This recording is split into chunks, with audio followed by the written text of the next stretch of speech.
Hey guys, Trev here from SpineWise, and today I want to talk to you about one of the biggest mistakes that I see that is commonly made with people who are suffering with low back pain. And what I'm really talking about here is the way that they actually approach treatment to it.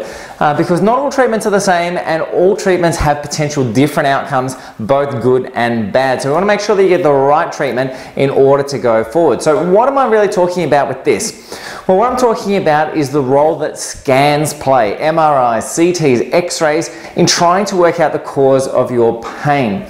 And one of the biggest mistakes we see with this are those who just presume because they have a disc bulge that this is the cause of their pain. So before I get into that, let me talk a little bit about what a disc bulge is and how it works. So if we look at our spine here, so there's a spine coming through, here's your spinal cord in the middle, so the nerves coming out from either side from between the vertebrae here. In some people, what tends to happen as part of the degenerative process when we've had abuse and things like this to our spine over the years, is this big circle here, this disc at the front here, actually starts to break away. So as it breaks away, it becomes a little bit more delicate, a little bit more fragile. We have this outer firm ring that kind of holds everything into place, and it starts to crumble and break down a little bit. We start getting tears into it, and the net result is that center component starts actually leaking out backwards, and as it does, it starts covering the area or the space where the nerves should be exiting the spinal cord, from the spinal cord into the spine. The result of that, of course, is the nerve itself doesn't work as effectively as it should, and as that nerve doesn't work as effectively as it should, the result of that is wherever that nerve goes to also no longer functions as well as it should. So for most people, they'll feel that as either pain in an area, or they'll feel that as numbness or sensitivity changes of some sort in that distal area as well. There will be people, of course, who don't necessarily get a lot of pain in the spine itself, but just have this as well.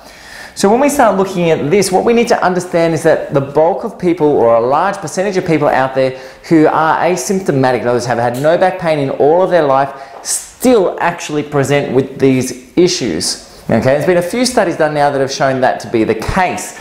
So we need to understand that this can actually be present and you not be suffering from any problems as a result as well.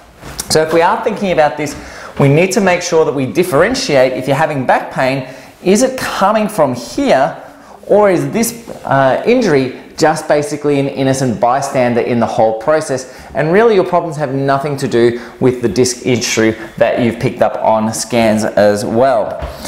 So if you're having an MRI done, this is sometimes what we'll actually see on MRI.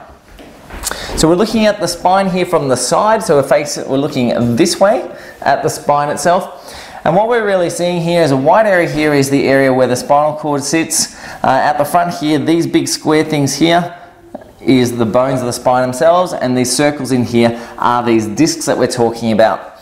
And when we get to this lower area here, we can see there's a big indent in the spinal cord from the actual disc itself. So this is the disc that's traveled backwards, irritated the spinal cord, and is now creating issues going down either this way or out of the nerve itself in this manner. So either through here or out here.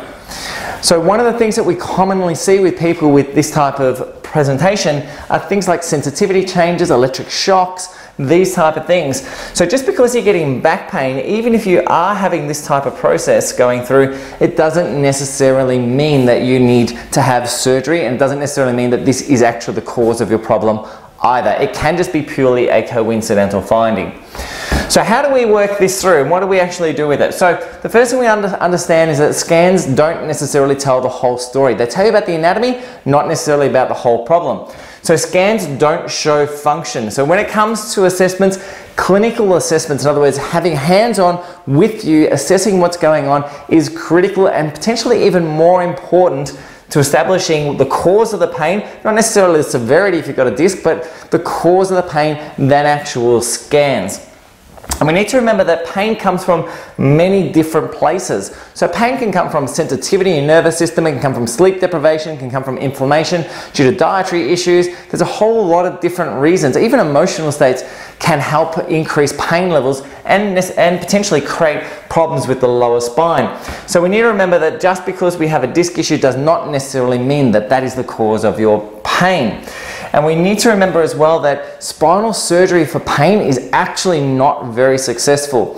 It's fantastic at doing things like removing irritation from discs and things like this in terms of restoring anatomy, but in terms of chronic pain type patterns, it's not a very successful process, especially when we start talking about things like spinal fusion and the like. So where possible, we always want to start with some form of conservative care to try and make sure we get everything stable, almost do some prehab if surgery is required, unless there is an emergency type situation where it appears that the spine or the nerves are being directly and severely compromised.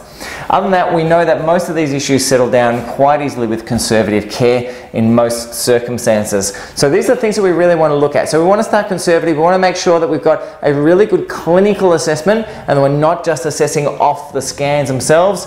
And remember that majority of these issues do actually respond quite well to conservative types of care. Anyway guys, if you have any questions in regards to back pain, or you want any more information in regards to disc and whether it may or may not be a problem, just send me a message or post up down below. Always happy to help. Catch you in the next vid. See you guys. Bye for now.